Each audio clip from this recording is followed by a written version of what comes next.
Pickup पर गिर गई। हादसे में ट्रक चालक व बाइक सवार तीनों युवक सहित 4 की मौत हो गई। आधी रात होने के बाद भी मौके पर लोग की काफी भीड़ जमा हो गई। सूचना मिलते ही दुर्ग मोहन नगर थाने के तमाम जो पुलिस प्रशासन की जो टीम है वहां पहुंच गई और जांच पड़ताल पर जुट चुके। और जो 4 लोगों की जो मौत हुए हैं उसमें से स्थानीय 3 लोग जो है दुर्ग के ही हैं। और इस तमाम चर्चा के लिए हम हमारे साथ गेस्ट मौजूद हैं। तुलसी सोनी सर, आपका भी इस कार्यक्रम पर बहुत स्वागत है। आप दुर्ग शहर के वरिष्ठ समाज सेवक हैं। उत्कर्ष भट्ट, आप अध्यक्ष हैं लोक कल्याण समिति के। और हमारे साथ जो है एक और गेस्ट हैं इरशाद रिजवी जी, जो अभी जुड़ेंगे समय पर। हम सबसे पहले तुलसी सोनी साहब के पास चलेंगे कि दुर्ग भिलाई शहर पर लगातार हो रहे सड़क हादसे में, जैसे कि दुर्ग भिलाई में 2-3 दिन में 3 बड़े सड़क हादसे हुए हैं जिसमें 8 लोगों की जानें गई हैं।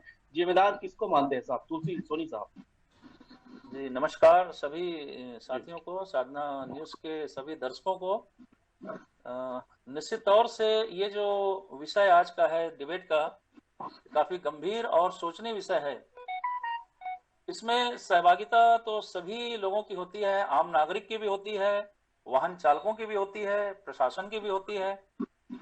तो जहां तक मेरा मानना है कि हर नागरिक जो टू व्हीलर चला रहा हो, थ्री व्हीलर हो, फोर व्हीलर हो, या और भी मालवाहक जो बड़ी गाड़ियां चला रहे हैं, उन सब की जिम्मेदारी चलाने के प्रति, नियमों के प्रति बनती है।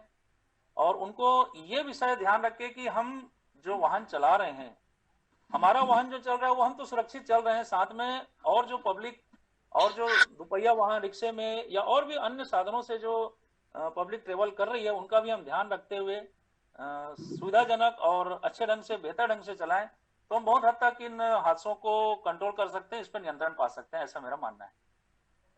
जी, उत्कर्ष भट्ट साहब, जिस तरह से आप भी इस बात से अवगत हैं कि लगातार सड़क दुर्घटनाएं जो हो रहे हैं, सरकार को किस प्रकार की तकनीकी सुधार करने चाहिए ताकि दुर्घटनाओं में कमी आ सके? जी ललित जी, ये बहुत ही दुखद घटना है जो हमारे बीते बीते दिनों पहले जो ये घटना हुई है हमारे जिले में। हम लोग आए दिन प्रिंट मीडिया और सोशल मीडिया के माध्यमों से ये इस तरीके की न्यूज, एक्सीडेंट की न्यूज हम लोग सुनते रहते हैं। मेरे हिसाब से सरकार को इसमें सख्त से सख्त नियम यातायात के बनाना चाहिए और इसको पालन भी करवाना चाहिए, क्योंकि हम लोग नियम तो बना देते हैं लेकिन वो जमीनी स्तर पे नहीं पहुंचते, उसके पालन नहीं होते। तो सरकार को एक ऐसा मॉड्यूल रखना चाहिए कि नियम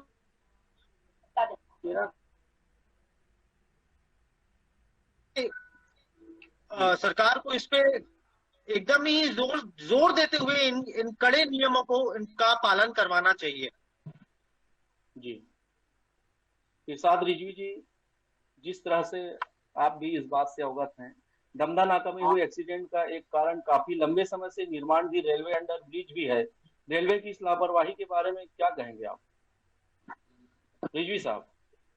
सर, आप लोगों को तमाम न्यूज को पहले तो मेरा नमस्कार, और ये जी डिबेट पे मुझे बुलाया उसके लिए बहुत बहुत धन्यवाद।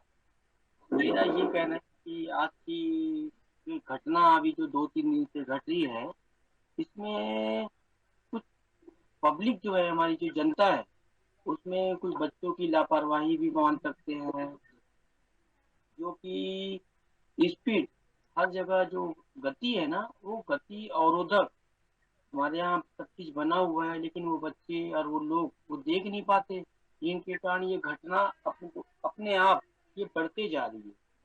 और इसको रोकने के लिए हमारी जो प्रशासन है, शासन है, वो खड़ी रहती है, लेकिन बच्चे उनको आगे बढ़ के, ना कि उनके स्टॉप होने से रोकने के लिए रुक जाए, नहीं, वो और आगे बढ़ जाते हैं। एक तो 3 सवारी का चलन बन गया है कि भाई बच्चे हैं, लोग बोलते हैं ना कि आप नियमों का पालन नहीं करेंगे तो उसका भुगतान तो भुगतना पड़ेगा। तो यही आज जी लापरवाही का नतीजा ये है कि जान को लोग ना जोखिम में डाल रहे हैं, जिसके जी लिए कोई शासन, कोई प्रशासन जिम्मेदारी, ये जिम्मेदारी पहले खुद स्वयं नागरिक की होती है। तो मेरा ये कहना है कि हमको जागरूक होना पड़ेगा कि भाई अगर कहीं पर स्पीड लिखा है लिमिट की 20 की स्पीड पे चलना है, 40 की स्पीड पे चलना है, तो वो चीजों का, नियम का पालन स्वयं करना पड़ेगा। बिल्कुल बाकी तो सही बोल रहा है।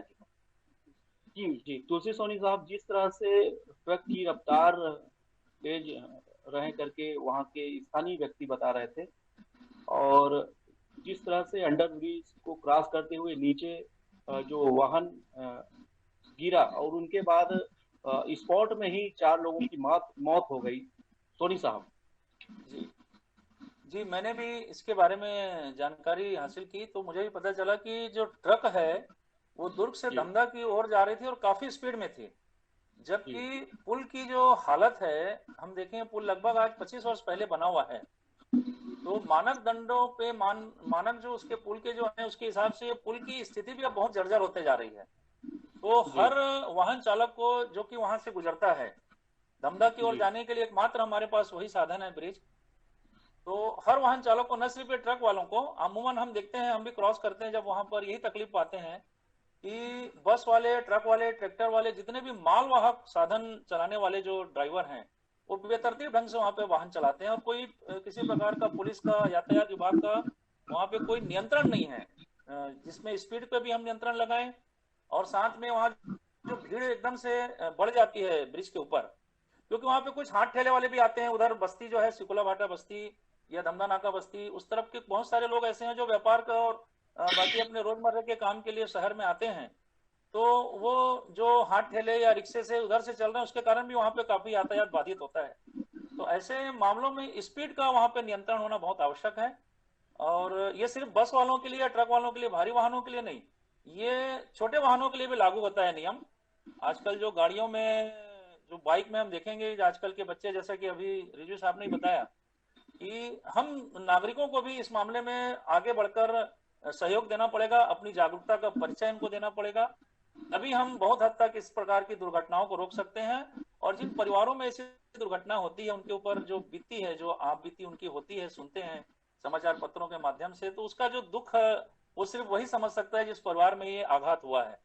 तो बेहतर होगा कि हम सभी नागरिक गण, सभी चालक गण इसमें ध्यान दें और साथ में पुलिस प्रशासन से, यातायात विभाग से भी ये गुजारिश रहेगी इस चैनल के माध्यम से कि वहां पर एक ऐसा कंट्रोल पॉइंट दोनों तरफ, धमधा नाका की ओर भी और ग्रीन चौक, शहीद चौक जो है उस पर भी एक ऐसा पॉइंट बनाए कि स्पीड से आने वाले वाहनों को वहां नियंत्रित होकर ही ऊपर जाने पर निर्देश दिया जाए।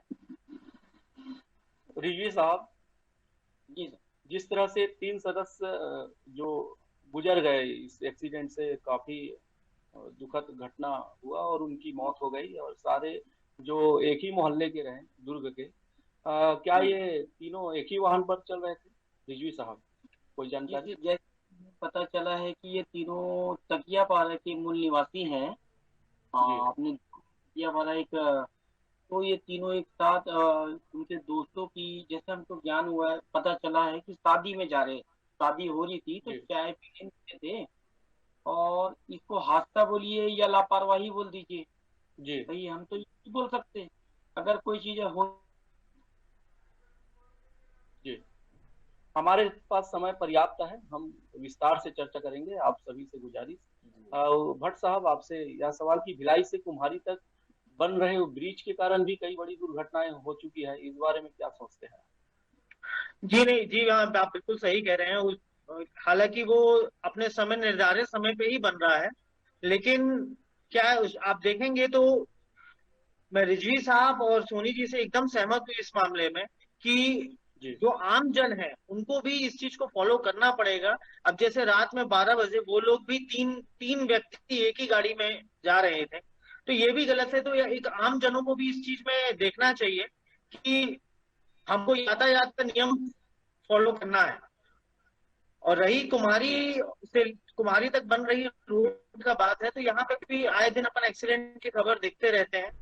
तो लापरवाही का तो हम ही लोग, जो आम जन है, यही लोग कर रहे हैं लापरवाही। इससे हम लोगों को बचना चाहिए और यातायात के नियम को फॉलो करना चाहिए। जी सोनी साहब, जी किस तरह से जिला प्रशासन को और तैयारी करना चाहिए जिससे ट्रैफिक व्यवस्था और जो तमाम जो दुर्घटनाएं हो रहे हैं उन पर स्थिरता आ सके?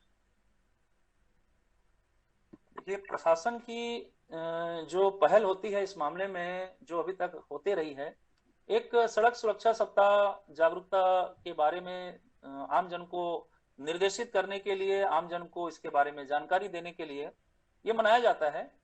मगर मैं ऐसा समझता हूँ कि ये जो भी जागरूकता सप्ताह या जागरूकता के बारे में मिशन चलाया जाता है, वो कहीं ना कहीं एक निश्चित समय तक के लिए सीमित होकर रह जा रहा है। प्रशासन की पहल अच्छी है, मगर इस मामले में मैं प्रशासन से ये अनुरोध करूंगा, इस चैनल के माध्यम से, हमारे बाकी जो साथी यहाँ वक्ता बैठे हैं उनके माध्यम से भी,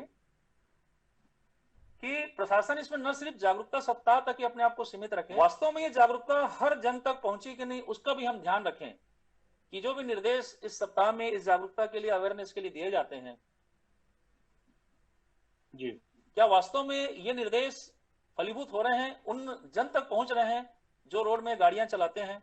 हम उस विषय को दूर रखकर सिर्फ जागरूकता सप्ताह कागजों में या अपने आप को एक मैं कहूं कि इसमें सिर्फ औपचारिकता मात्र कर रहे हैं तो अतिशयोक्ति नहीं होगी, हम वहीं तक सीमित रह जा रहे हैं। तो मैं प्रशासन के आला अधिकारियों से, यातायात विभाग के अधिकारियों से यह अनुरोध करूंगा कि हम उस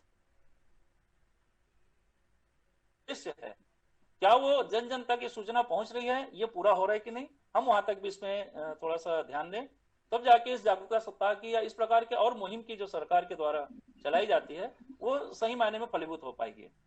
दूसरा, और इसमें मैं चाहूंगा कि जो सड़क में मवेशियों का जो एक अंबार लग जाता है, भीड़ लग जाती है। अंबार से मेरा मतलब है कि जब सड़क में हम जाते हैं अमूमन हाईवे पे, शहर की अन्य सड़कों पे भी, तो ज्यादातर हम पाते हैं कि मवेशी वहां पे अपना अड्डा बना के बैठे हुए हैं।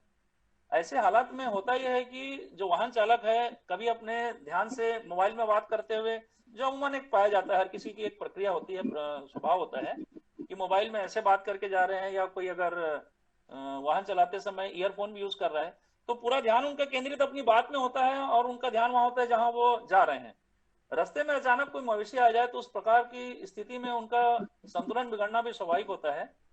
तो प्रशासन के लिए मेरा, नगम प्रशासन हो या यातायात विभाग हो, पुलिस विभाग हो, इनसे भी मेरा एक निवेदन, गुजारिश ये रहेगी कि ये जो मवेशियों का जो एक जमघट लग जाता है उस पर वो अपनी पहल जरूर करें, इनको हटा के रखें ताकि वाहन आबाद गति से चलें और किसी प्रकार की अनहोनी से हम बच सकें। जिस तरह से जी जी जी जी भट्ट साहब, जिस तरह से देर रात जो घटना हुई उसमें हम आकाश लगा सकते हैं कि नशा में भी हो सकते हैं कि वो जो भाई जो गुजर गए, जो 4 लोग थे, और नशा मुक्ति अभियान भी पुलिस प्रशासन के द्वारा चलाने की जरूरत है, एक कयास लगाया जा सकता है। जी हाँ, जी हाँ, आप बिल्कुल सही कह रहे हैं ललित जी। हो सकता है, ये पॉसिबल है, क्योंकि रात के 12 बजे की ही घटना है ये, और साथ में 3 युवक, 3 मित्र आ रहे थे। हो सकता है ये भी हो नशा, और जरूरी नहीं है कि सिर्फ यही वाहन चालक जो था, जो ट्रक ड्राइवर था, वो भी हो सकता है, क्योंकि मेरे मेरे जो मुझे जानकारी मिली है, जो लोकल वहां के हैं, वो उनका कहना ये है कि वो रॉन्ग साइड से आ रहा था ट्रक। ये भी एक सूचना मुझे मिली थी, तो ये भी हो सकता है। तो नशा तो है ही, इसलिए मेरा ये कहना है कि इसमें लोकल जो प्रशासन है उनको भी देखना चाहिए कि इस तरीके की घटना आगे ना हो, और हम लोगों को भी इस तरीके से इसमें बच के चलना चाहिए, क्योंकि अपनी जान अपने ही हाथ में होती है। जी, ये मेरा कहना है। जी रिजवी साहब। जी सर। जिस तरह से तीनों जो जिस तरह से तीनों सदस्य है के कारण जो कि आपसे कनेक्ट नहीं हो पाया था, जी बात पूरी नहीं हो पाई। जी, मैं ये बोल रहा था कि जिस तरह से तीनों जो परिवार के जो सदस्य हैं, तीनों जो युवक हैं, वो मुस्लिम परिवार से आता है, और अभी तक जिला प्रशासन के द्वारा कोई उनको जैसे जो लाभ देना चाहिए उनके परिवार को, क्योंकि हो सकता है वो जो तीनों सदस्य है अपने परिवार के मुखिया रहे होंगे, है ना भाई। तो जिला प्रशासन के द्वारा, आपके समाज के द्वारा, तो उस परिवार के लिए क्या मांग रहेगा? तो जैसे कि आज हमने उसके शोक का ऐसा माहौल था कि आज उनके परिवार के ऊपर इतनी बड़ी जो दुखद घटना बोलो या उनके साथ जो हुआ है, अभी उस विषय में बोलना किसी की यानी वो नहीं था, क्योंकि उनका परिवार इतना, तीनों के जवान बेटे खो जाना, ये बहुत बड़ा घात बोलते हैं ना। आपने बताया, भट्ट साहब ने बोला कि जिनके यहाँ खोता है वही समझता है कि क्या किसका गया है। भाई आज हमारी बारी, कल हमारे बच्चे अगर क्योंकि सबसे बड़ी बात है, हमको अपने बच्चों को एक जागरूक करना पड़ेगा कि स्पीड आज सबसे बड़ा नुकसान है। जब वो गाड़ी चलाता है आदमी, मोबाइल, ये सब कुछ सारे पॉइंट है जो प्रशासन ने भी जानकारी दी है, ब्लैक स्पॉट बनाया है ना, लेकिन उसको क्या है, कुछ मानने को तैयार नहीं है। तो इसके लिए जैसे साहब इन्होंने बोला, हमारे पैनलिस्ट ने, कि जगह जगह हर एक वीक में एक बनाए, प्रोग्राम बनाए, जैसे मॉक ड्रिल होता है ना, कि कोई एक्सीडेंट हो रहा है तो यहाँ पर उनको जागरूक करें। तो इसके लिए भी मैं प्रशासन से चाहूंगा और कोशिश करूंगा कि इतना ज्यादा से ज्यादा जागरूक अभियान करके स्पीड और जो भी जहाँ चारों जगह जहाँ जहाँ टर्निंग पॉइंट है उसको और हाईलाइट करें। एक्सीडेंटल पॉइंट जिस भी जगह में, दुर्ग भिलाई में कई ऐसे एक्सीडेंटल पॉइंट है जिसको मार्क किया जाए। और मार्क करने के बाद ऐसा है कि जितनी जान बचाएंगे उतना प्रशासन का भी साथ रहेगा और आम नागरिक की भी एक जिम्मेदारी बन जाएगी कि भैया ये एक्सीडेंटल पॉइंट है, यहाँ पर हमको एकदम सडनली आराम से जाना है, और ट्रैफिक के कुछ नियम है उनको पालन करवाना भी जरूरी है। उस सारी चीजें डीएसपी साहब से भी चर्चा होगी और इस पे कोशिश रहेगी कि शासन प्रशासन साथ दे। कोई भी शासन जी प्रशासन ये नहीं चाहता कि किसी की जान चले जाए, कोई भी नहीं चाहता भाई। कौन प्रशासन ये नहीं बोलता कि आप स्पीड चलाओ, उस पे तो लिखा हुआ है कि 20 की स्पीड चलाओ, लेकिन नहीं मानते। तो ये सबसे पहले हम अपने बच्चों और हम खुद के जन जैसे मैं जन प्रतिनिधि हूँ या समाज सेवक में, तो अपने लोगों को समझाऊं तो उससे वो दूसरों को समझाए। यही मेरा कहना है कि भाई सबसे पहले अपने अंदर के लोगों को जगाना पड़ेगा जी कि जवाबदारी हमको लेना पड़ेगा। शासन प्रशासन तो जब हो जाता है तो वो स्पॉट पे पहुंचता है कि भाई ऐसी ये घटना हुई है, उसके जी बाद वो तो सेकंड आ जाता है कि अभी किसका जवाबदारी किसकी है। फिर इसमें बहुत सारी जी चीजें हो जाती तो उसका मापदंड बाद में तय किया जाता है, लेकिन जाने वाला तो चले जाता है ना।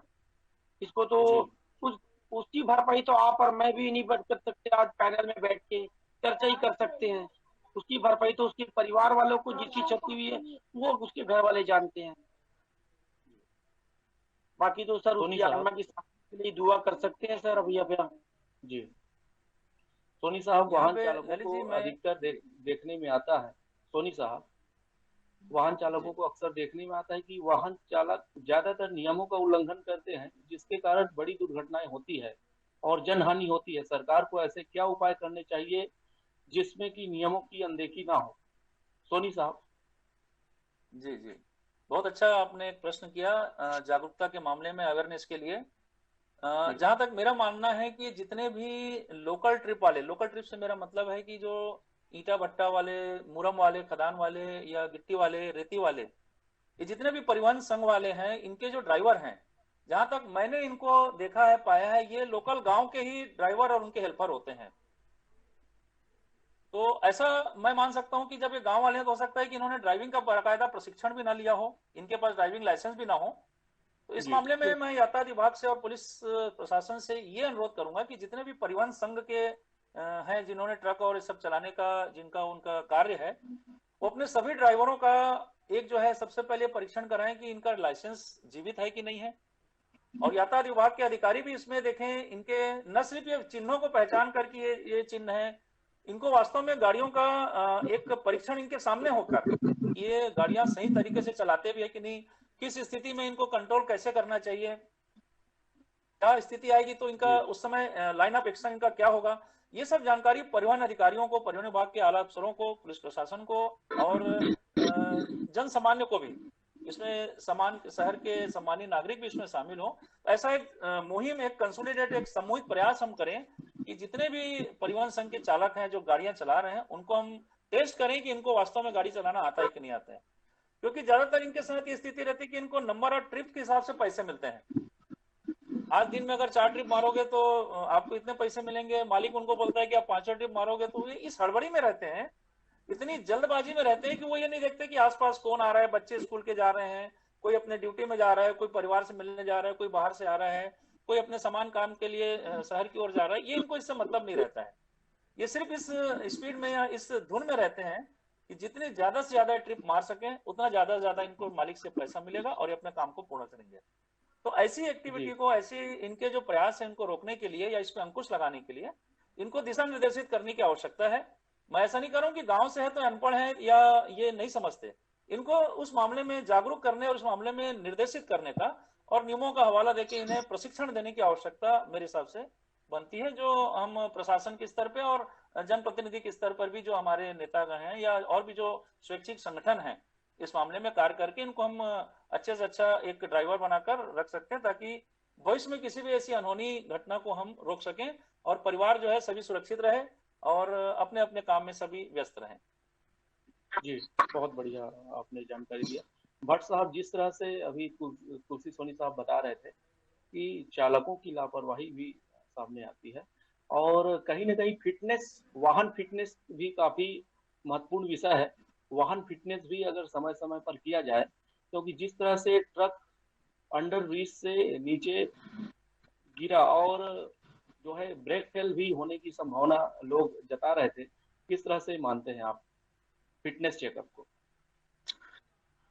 देखिए, फिटनेस हर गाड़ी का जो फिटनेस बनता है उसकी एक समय बंधा हुआ है उसका। आज पहले ऐसा होता था कि फिटनेस आप बाहर से ही ऐसे ही बन जाता था, अब आपको वहां अपना ट्रक लेके जाना पड़ता है, ये नियम है ट्रांसपोर्टेशन का। तो ऐसा नहीं हो सकता कि वो गाड़ी अनफिट थी, गाड़ी ठीक थी, गलती ड्राइवर से ही हुई है। अब चाहे वो बाइक सवार हो चाहे ट्रक सवार हो, वो जांच का विषय है, वो अभी जांच हो जाएगी तो पता चल जाएगा कि किसकी गलती हुई थी, लेकिन गाड़ी के अंदर कोई फॉल्ट नहीं हो सकती। दूसरी चीज, मेरा एक चीज और इसमें कहना है कि इसमें जो वाहन मालिक है, इसमें उसकी भी लापरवाही देखी जाती है कहीं कहीं, कि वो अपने ड्राइवर को रखने, मतलब उसके उसके उसके घर के बारे में तो पता कर लेता है, लेकिन जो उसकी गाड़ी चलाने का तरीका है उसके बारे में नहीं देखता है। तो एक गाड़ी जो मालिक होते हैं इनको भी बराबर ध्यान रखना चाहिए कि जो ड्राइवर जो गाड़ी चला रहा है, जो गाड़ी वो ठीक चला भी रहा है कि नहीं चला रहा है। आजकल तो ऐसे ऐसे सिस्टम आ गए हैं कि आपके ऑनलाइन आपके मोबाइल में ही बता देते हैं कि ये ओवर स्पीड तो नहीं चल रहा है, कि रश ड्राइविंग नहीं कर रहा है। इस तरीके के सिस्टम्स भी आजकल आ चुके हैं, मार्केट में अवेलेबल है। और गाड़ी मालिकों को ये सब अपनी गाड़ियों में लगवाना चाहिए, जिससे आगे आगामी ऐसी कोई इस तरीके की दुखद घटना सामने ना आए।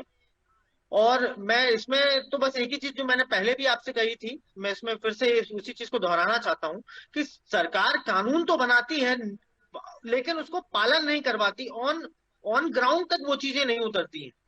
इस तरीके के ऐसे नियम बना देना ठीक है, लेकिन उसका पालन कराना जरूरी है। अगर वो पालन नहीं ठीक से होगा तो इस तरीके की घटनाएं होती हैं। बिल्कुल सही कहा था रिजवी भाई ने कि बेचारे उन लोगों के परिवार में जो 3 लोग अभी खत्म हुए हैं, उनके परिवार में क्या मातम का वो होगा, एक सोच के ही बड़ा दुखद महसूस होता है ये। तो सरकार को इस पे आगे आना चाहिए और इसको पालन करवाना चाहिए सही तरीके से, कि ओवर स्पीडिंग ना हो और रैश ड्राइविंग ना हो। जी रिजवी साहब, जी सर, आज जो घटना हुई है वो दोबारा रिपीट ना हो, इसके लिए जिला प्रशासन से एक अपील आपके माध्यम से सावधानी के लिए। मैं जिला प्रशासन से ये अपील चाहता हूँ कि जितना हो सके, भाई आखिर जब कोई आता है, कोई मंत्री जी आते हैं या कोई भी गार्ड ऑफ ऑनर मान लीजिए कोई भी आता है, तो हम उसको एक प्रोटोकॉल में लेते हैं। तो अगर हम स्पीड को रोकना है तो एक तरफ से जो समय होता है ना कि भाई आज की में दुर्ग रायपुर एक ऐसे एरिया हो गया है कि आना जाना बहुत कठिन हो गया है। और सबसे बड़ी अभी जो विकास, सब तरफ काम चल रहे हैं, विकास हो रहे हैं, तो उसमें प्रशासन अपनी जिम्मेदारी तो निभा रही है, लेकिन वो जो कॉन्ट्रैक्टर है या काम करने वाला है वो स्पीड ना होने के कारण थोड़ी दिक्कतें आती हैं। तो ये चीज जो बोलते हैं ना, जो सामने दिख रही है उसको आप झुठला नहीं सकते। कुछ लापरवाही है, कहीं पर मिट्टी का ढेर है, कहीं ढेर से फिसल जाता है बच्चा, तो ये हो जाता है। तो ये चीजें की जवाबदारी, किसकी जवाबदेही है वो तो अब आगे अपन प्रशासन से मांग करेंगे कि भाई इसकी जो भी जवाबदेही उसको माने, और जो भी खोए हुए बच्चे हैं उनके परिवार को जो मिल सके मदद, वो मदद करने की कोशिश, गुहार लगाएंगे हम। जी सोनी साहब, जी एक लास्ट वक्तव्य आपका इस चर्चा में। जी, मैं जैसे कि रिजवी साहब ने कहा कि प्रशासन से गुहार लगाना है, निश्चित तौर पे प्रशासन को भी हमें जागरूक करना पड़ेगा। उनके अफसरों को। और उसमें साथ में जैसे जो कंस्ट्रक्शन अभी चारों तरफ चल रहे हैं दुर्ग शहर में, दुर्ग शहर के आसपास, रायपुर मार्ग में, वहां पे जो जब हम गड्ढा खोदते हैं या जो मटेरियल का जो जमाव होता है, वो मटेरियल का जमाव सब बेतरतीब ढंग से होता है, जिसके कारण जो काम चल रहा हो तो अपनी आबाद गति से चल रहा है, मगर उस ढेर के कारण, चाहे वो मिट्टी का हो, सीमेंट का हो या और भी कंस्ट्रक्शन मटेरियल हो, उनके ढेर को अगर हम प्रॉपर प्लेसमेंट के माध्यम से साइड में रखें तो आने जाने के लिए जो तकलीफें होती है वाहन चालकों को, वो भी नहीं होगी। उससे जो स्पीड का जो एक मामला आता है कि आजकल जो बच्चे लोगों के पास बाइक है, जो हेवी स्पीड वाली बाइकें हैं, उस बाइकों में भी जब वो बच्चे जाते हैं तो वो इस तरीके से हॉर्न बजाते हुए जाते हैं कि आजू बाजू वालों को बहुत दिक्कतें होती है, परेशानी होती है। तो उस पर भी एक कंट्रोल अंकुश लगाया विभाग की, जितने भी हाई स्पीड बाइक हैं जो बच्चे लोग चलाते हैं, उन पे भी एक निर्देशित कर की सीमा होती है सड़क की कंडीशन को देखते हुए। ये जो बाइकें बनी हैं ये ऐसे शहरों के लिए, ऐसी सड़कों के लिए बनी है जहां पर किसी प्रकार का ब्रेकर ना हो, आबाद गति से आगे बढ़ सकते हैं। मगर क्या उन बाइकों को चलाने के लिए हमारे शहर की सड़कें उतनी चुस्त दुरुस्त है, उतनी मुकम्मल सड़कें हम बना चुके हैं? ये सब चीजें हैं, इसमें ध्यान रखने लायक है कि इसमें विभाग आगे आके किसी न किसी प्रकार से एक सलाह मशवरा करके उनको निर्देशित करे, नियम का जो है पालन करने के लिए उन पर कड़ाई से पालन करने के लिए उनको अर्थदंड लगाए। अर्थदंड का मतलब कमाई नहीं होना चाहिए, अर्थदंड का मतलब ये हो कि हम उनको आगे के लिए आगाह कर रहे हैं कि आप अगर दोबारा गलती करते हैं तो आपसे इस तरीके से पैसे वसूल के शासन जो है ना आपको निर्देशित कर रहा है। हेलमेट पहनने पे उनको हम जागरूक करें, हेलमेट के लिए हम चालान काट देते हैं। इस मामले में कई बार ऐसे और भी वक्तव्य आ चुके हैं कि बजाय हम चालान काटने के हेलमेट उसको जो पैसे हम वसूल रहे हैं उसको उस हेलमेट उसको दे दें कि वो आगे किसी प्रकार की दुर्घटना का शिकार ना हो।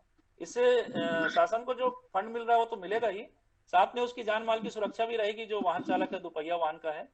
तो इस तरीके से हम सभी वाहन चालकों को एक सुरक्षा के प्रति जागरूक करके, और जहां कंस्ट्रक्शन चल रहा है वहां पे मटेरियलों का जो बिखराव होता है बेतरतीब ढंग से यत्र तत्र जो बिखरे रहते हैं, उनको हम प्रॉपर प्लेस में ठेकेदार को निर्देशित करके रखें ताकि आने जाने में एक हमें उचित वाहन को निकालने के लिए जो जगह मिलनी चाहिए वो सुचारू रूप से मिल सके और वाहन वहां से आगे बढ़ सके।